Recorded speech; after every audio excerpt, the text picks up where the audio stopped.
প্রিয় নবীন শিক্ষার্থীবৃন্দ, অনলাইন ক্লাসে তোমাদের স্বাগতম। শুরু করছি কবিতা বিভীষণের প্রতি মেঘনা। কবি মাইকেল মধুসূদন দত্তের অমর সৃষ্টি মেঘনাদবধ মহাকাব্য বাংলা সাহিত্যের প্রথম সার্থক মহাকাব্য এটি। মোট 9টি স্বর্গে সাজানো মেঘনাদবধ কাব্যের ষষ্ঠ স্বর্গের বধ অংশ থেকে তোমাদের আলোচ্য বিভীষণের প্রতি মেঘনা কবিতাটি নেওয়া হয়েছে। মূল কবিতায় যাওয়ার পূর্বে আমরা কবিতার উৎস সম্পর্কে জেনে নিই। বিভীষণের প্রতি মেঘনার কবিতাটি মেঘনাদবধ মহাকাব্যে বধ নামক ষষ্ঠ স্বর্গ থেকে নেওয়া হয়েছে। মূল মেঘনাদবধ কাব্য সংস্কৃত কবি বাল্মীকি রচিত রামায়ণ থেকে নেওয়া হয়েছে। রামায়ণে যে 7টি কাণ্ড বা অধ্যায়, সেখানে লঙ্কা কাণ্ড নামক পঞ্চম খণ্ডের অংশবিশেষ 3 দিন 2 রাত্রির ঘটনা নিয়ে মেঘনাদবধ কাব্য রচিত। মেঘনাদবধ কাব্যে সেই বিভীষণের প্রতি মেঘনার অংশটুকুতে আমরা কতগুলো চরিত্র দেখতে পাই। রাবণের যুদ্ধের ঘটনা বর্ণিত হয়েছে মেঘনাদবধ কাব্যে, আর সেখানকার ঘটনাগুলি পর্যায়ক্রমে এসেছে তোমাদের আলোচ্য বিভীষণের প্রতি মেঘনার কবিতায়। দেখা যায় বিভীষণের প্রতি মেঘনার কবিতাটিতে প্রথম চরিত্রের দিক দিয়ে প্রথমত আছেন মেঘনাদ, যাকে হত্যা করা হয় নিকুম্বিলা যজ্ঞাগারে। আছেন রাবণ, যিনি মেঘনাদের পিতা, আর তোমাদের আলোচ্য কবিতা বিভীষণ যে চরিত্রটি, তার ভাই আছেন বিভীষণ, তিনি সম্পর্কে মেঘনাদের চাচা। রামচন্দ্র আছেন প্রতিপক্ষ হিসেবে, যিনি অযোধ্যার রাজা দশরথের পুত্র আর সীতার স্বামী। আছেন লক্ষণ, যিনি রামচন্দ্রের বৈভাত্রীয় ভাই, সৌমিত্রার গর্ভজাত সন্তান। নিকষা চরিত্রটি রাবণ এবং বিভীষণের মাতা হিসেবে তিনি পরিচিত। দেখা যায় কুম্ভকর্ণ চরিত্রটিও রয়েছে আলোচ্য কবিতা। প্রিয় শিক্ষার্থী, মূল কবিতায় যাওয়ার পূর্বে তোমাদের কবি পরিচিত সম্পর্কে জানা আবশ্যক। সেটা আজ আলোচনা করব না। তোমাদের প্রতি নির্দেশ থাকলো যে কবিতার শুরুর পূর্বে কবি পরিচিতি দেওয়া থাকে, সেখানে যতটুকু তোমাদের জন্য নির্ধারিত ততটুকু তোমরা অধ্যয়ন করবে, সেখান থেকে প্রশ্ন আসবে। সেটা আমি গত ক্লাসেও বলেছিলাম। যাই হোক, আমরা মূল কবিতায় চলে যাই। সীতা হরণকে কেন্দ্র করে যে কাহিনীর সূত্রপাত, সেই সীতাকে উদ্ধার করার জন্য সীতার স্বামী রামচন্দ্র, রামচন্দ্রের বৈমাত্র ভাই লক্ষ্মণ, তাদের সহচর হনুমান, বানর এবং তাদের বরদাতা দেবতাগণ এক পক্ষ, অন্যদিকে সীতার হরণকারী রাবণ, লঙ্কার রাজা। তিনি বাসব বিজয়ী ইন্দ্রজিৎ অর্থাৎ মেঘনাদের বাবা।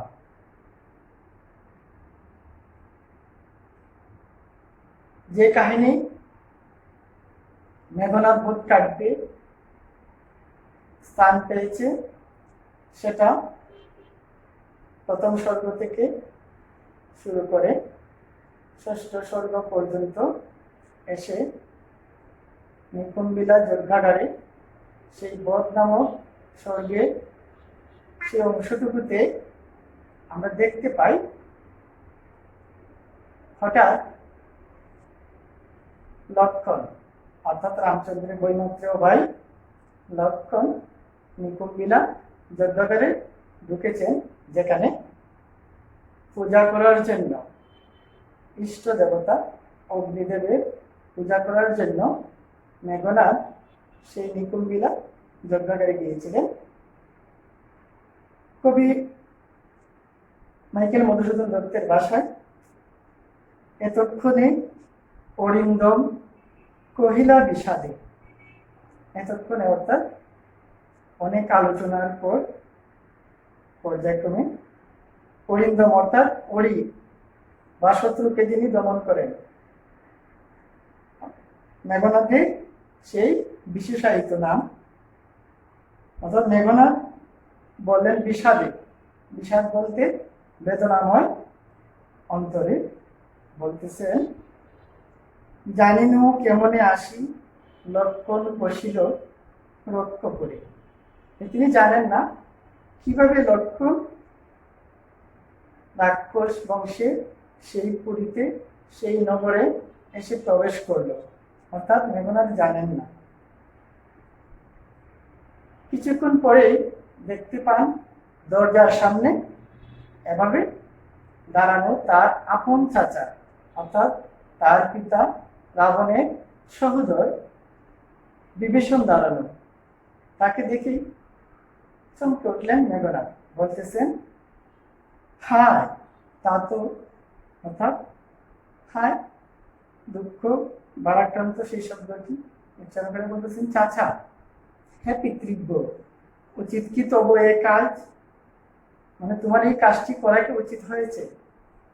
এখানে ধরে নিয়েছেন মেঘনাদ বিভীষণ লক্ষ্মণকে পথ দেখিয়ে নিকুম্বিলা যজ্ঞাগারে নিয়ে এসেছেন।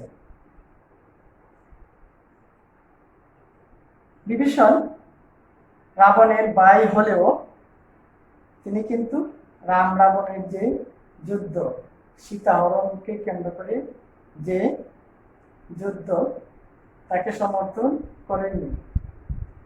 এজন্য বিপক্ষ শক্তি অর্থাৎ রামচন্দ্রের শিবিরে যোগ দেন, রামচন্দ্রের সাথে হাত মিলান।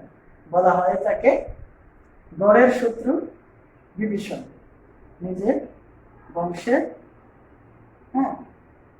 সকলকে ছেড়ে প্রতিপক্ষের সাথে যোগ দিয়েছেন বলে বিভীষণ সেই নামটি আজও দীক্ষিত বিশ্বাসগত চরিত্র হিসেবে।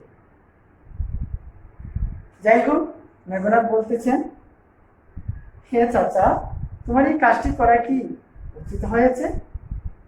নিকষা সতী তোমার জননী, নিকষা সতী সাধ্বী মহিলা, তিনি তোমার মাতা।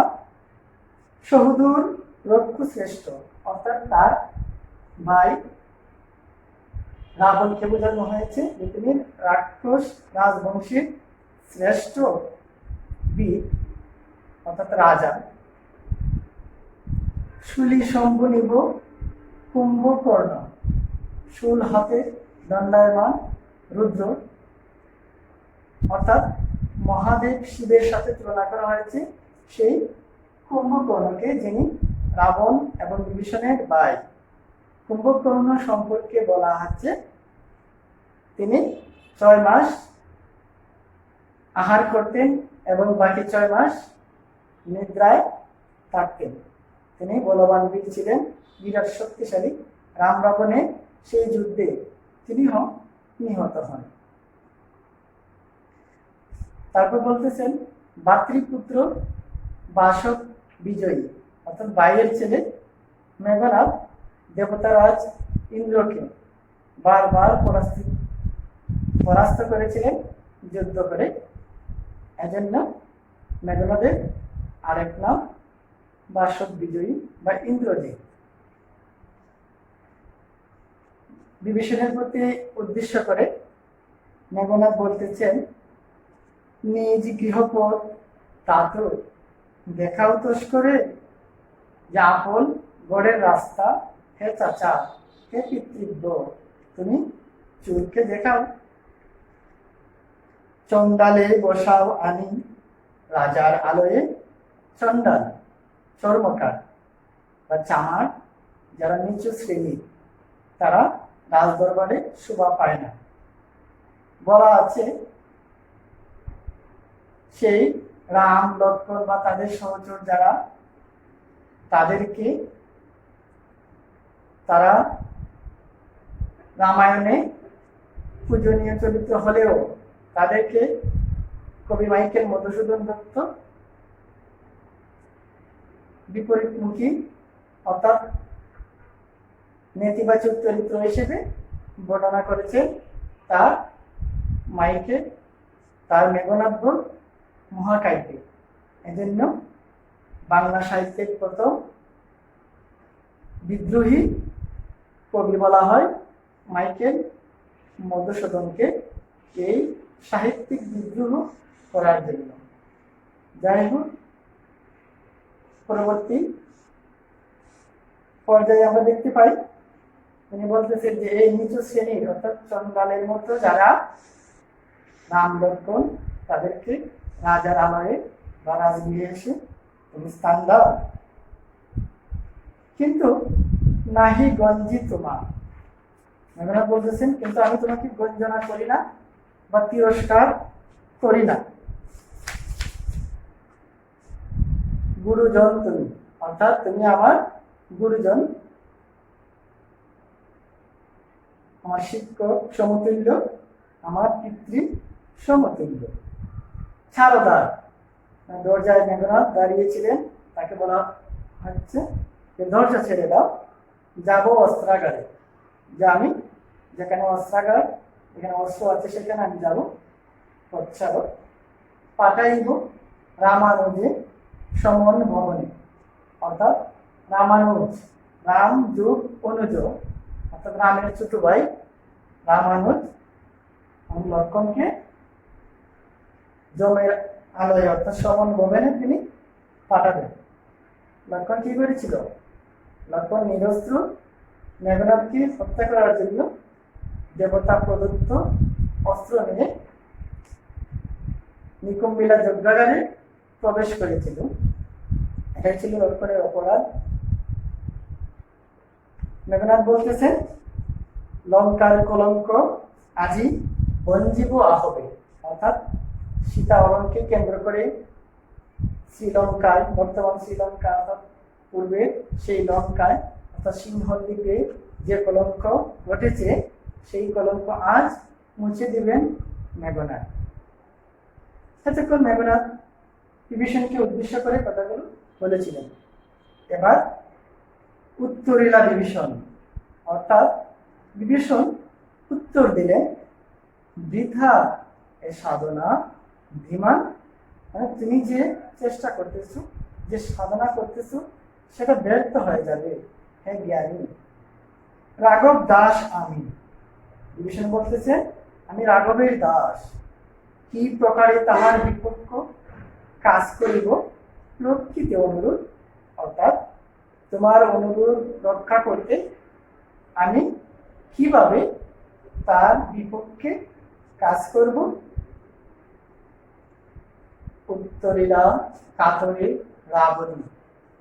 অর্থাৎ বিভীষণের এই কথাগুলো শুনে বিনয়ের সাথে প্রতি উত্তর দিলে মেঘনা রাবণের সন্তান বলে। মেঘনাদের আরেক নাম রাবণী। কি বলতেছেন তিনি? বলতেছেন, হে পিতৃব্য, হে পিতার সমতুল্য চাচা, তব বাক্যে ইচ্ছি মরিবারে। অর্থাৎ তোমার এই বাক্য শুনে, তোমার এই বক্তব্য শুনে আমার মরে যেতে ইচ্ছে করে। রাঘবের দাস তুমি, কেমন ও মুখে আনিলে একথা? তা তো কহতা দাসের। অর্থাৎ এই দাসকে, তোমার ভাতিজাকে, তোমার ভাইয়ের ছেলেকে বলো যে তুমি রাঘবের দাস। এই কথাটি কিভাবে মুখে আনলে? রাঘব, রঘু বংশের জ্যেষ্ঠ সন্তানকে বলা হয় রাঘব। অর্থাৎ রামচন্দ্র ছিলেন অযোধ্যার রাজা, দশরথের পরবর্তী রাজা, রঘু বংশের শ্রেষ্ঠ সন্তান। রামচন্দ্রকে উল্লেখ করে বলা হয়েছে এই কথাগুলি।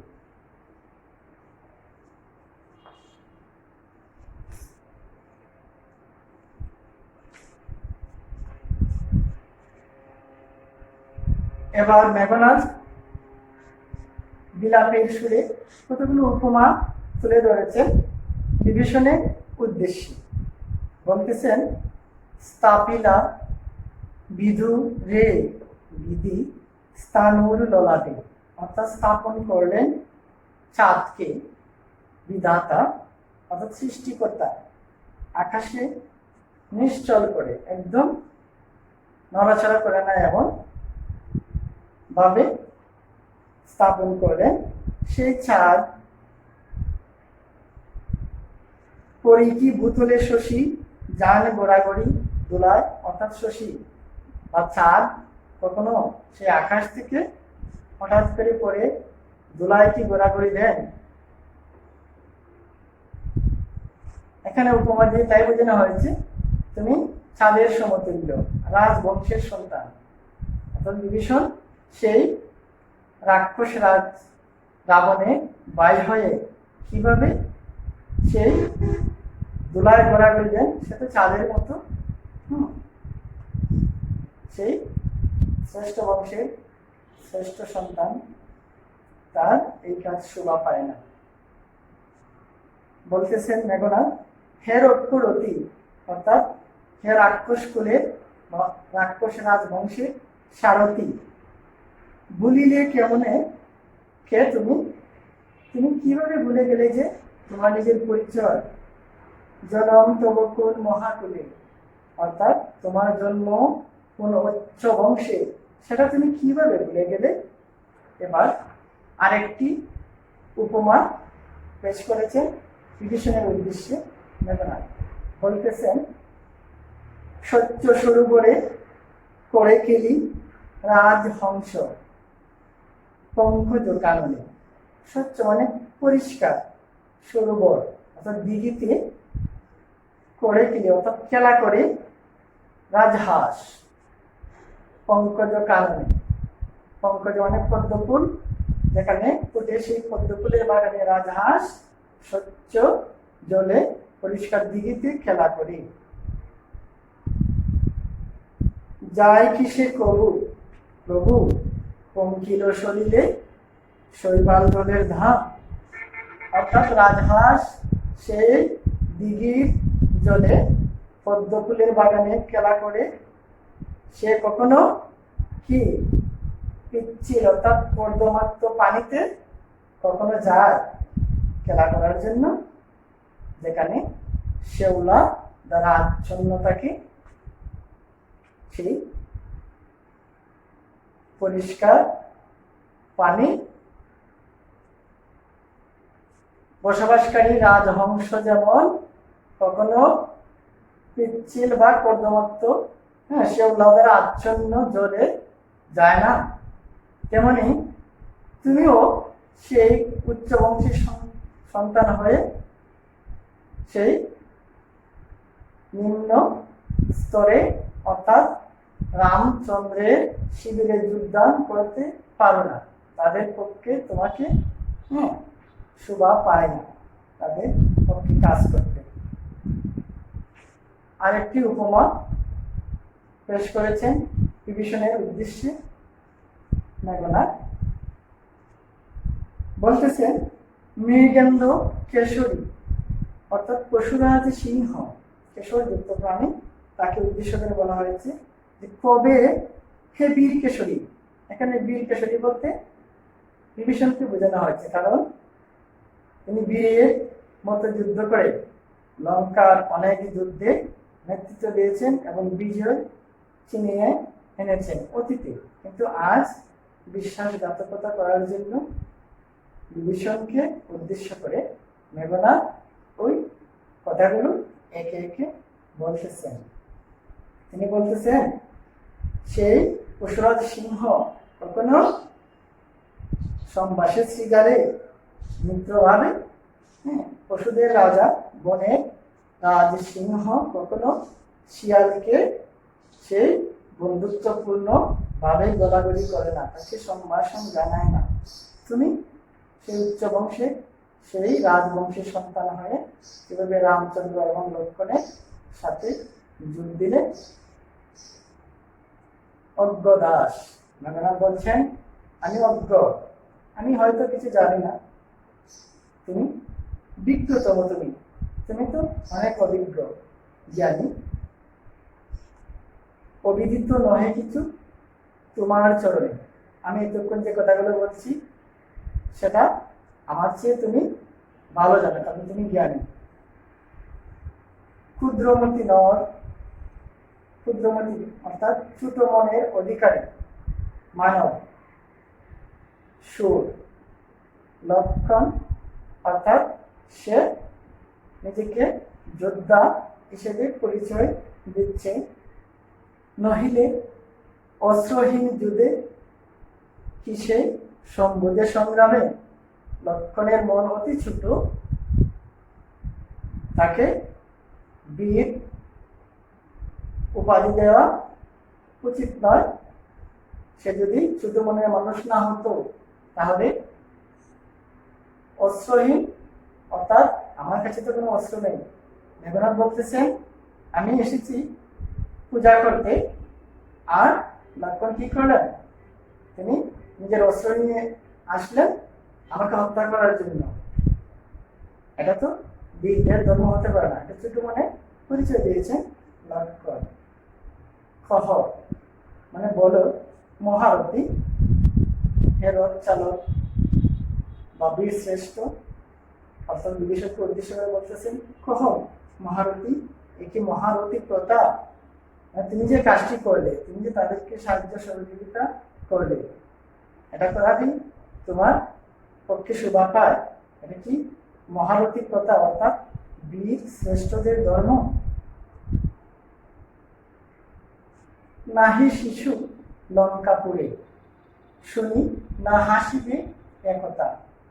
মেঘনাদ বলতেছেন লঙ্কাপুরে অর্থাৎ লঙ্কার রাজ বংশে এমন কোনো শিশু নাই যে এই কথাগুলো শুনে হাসবে না।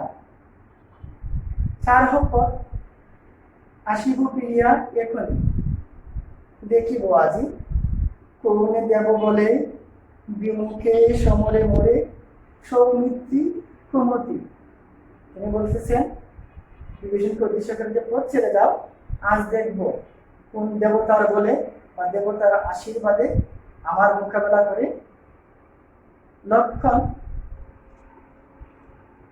যাকে বলা হয়েছে সৌমিত্রী কুমতি অর্থাৎ সুমিত্রার গর্ভজাত সন্তান, এই জন্য তাকে সৌমিত্রী বলা হয়েছে।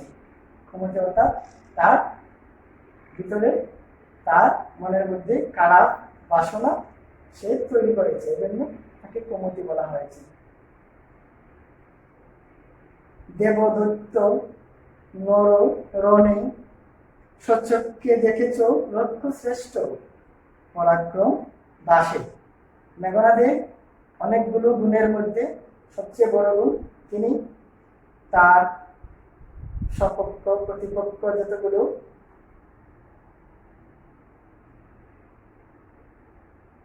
শত্রু তার মোকাবেলা করেছে, সবাই পরাস্ত হয়েছে বারবার। দেবতা অর্থাৎ দেবতারা ইন্দ্র সহ অনেকেই পরাস্ত হয়েছে মেঘনাদের কাছে। দৈত্য, তিনি দানব বংশের, দৈত্য যারা যত সৈন্য আছে তারাও সমানভাবে মেঘনাদের ত্রাসের শিকার হয়েছে। নর অর্থাৎ মানব বংশ, এই তিন বংশে সবাই মেঘনাদের কাছে পরাস্ত। এই ঘটনাগুলো তুমি সচক্ষে দেখেছ, হে বীর শ্রেষ্ঠ, তুমি নিজের চোখকে দেখেছ যে এই পরাক্রম দাসের, অর্থাৎ সেই পরাক্রম, অপরের প্রতি আক্রমণ করার যে ক্ষমতা, সেটা তুমি দেখেছ। কি দেখি ডরিবে এ দাস হেন দুর্বল মানবে, অর্থাৎ লক্ষণের মতো মানুষকে কোন ক্ষেত্রটি দেখে ভয় করবে মেঘনাদ, বলো তুমি। নিকুম্বিলা যজ্ঞাগারী প্রগ্লবে পশিল দম্বি, যে নিকুম্বিলা যজ্ঞাগার অর্থাৎ পূজার সেই আলোয় প্রবেশ করলো নির্ভীক চিত্তে, অর্থাৎ বাধাহীন ভাবে ভয়হীন চিত্তে প্রবেশ করলো, সেখানে এসেছে অহংকার করলো। আজ্ঞা করো দাসী, অর্থাৎ এই দাসকে তুমি আদেশ করো।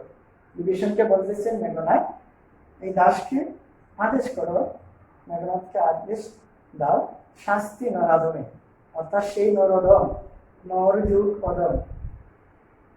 রাম লক্ষ্মণ যেহেতু মানব কুলের সন্তান, এজন্য সেই লক্ষ্মণকে উদ্দেশ্য করে বলতেছেন যে লক্ষ্মণকে, সেই নরাধমকে শাস্তি দেবেন, আমাকে আদেশ করো।